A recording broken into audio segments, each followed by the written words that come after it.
You can't lose if you don't quit. I know that sounds simple, almost too simple, but stick with me for a minute because this idea has carried more people through hard seasons than any shortcut ever could. Most people don't fail because they're incapable. They fail because they stop. They stop after the first slow month. They stop when the results don't show up fast enough. They stop when doubt creeps in and starts whispering, maybe this just isn't for me. And if you're Gen X like me, you've seen this play out over and over. We were taught to grind, put your head down, work harder, stick it out, but no one really talked about what happens when the system you were loyal to stops working for you. Here's the truth most people don't like hearing.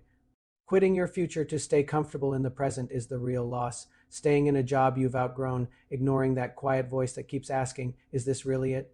Telling yourself you'll figure it out later, when later keeps getting pushed further away. That's not stability. That's slow erosion. Now let me be clear. Not quitting doesn't mean blindly banging your head against a wall.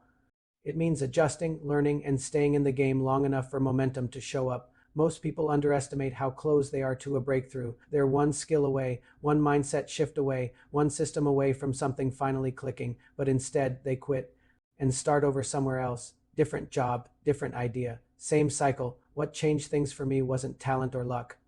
It was deciding I was done starting from zero every few years. I wanted something that could grow with me, something that didn't punish me for taking a day off, something that didn't require me to be on all the time just to survive. That's when I started looking at leverage instead of hustle, systems instead of sheer effort, consistency over intensity, and that's the part most people miss.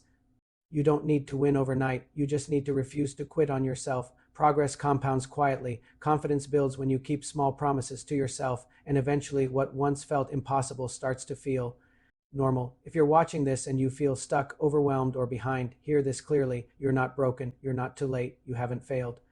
You're just still in the middle, and as long as you stay in the game, learn the right skills, and align yourself with something built to last, you can't lose if you don't quit. If this message hit home, sit with it for a moment, just something to think about.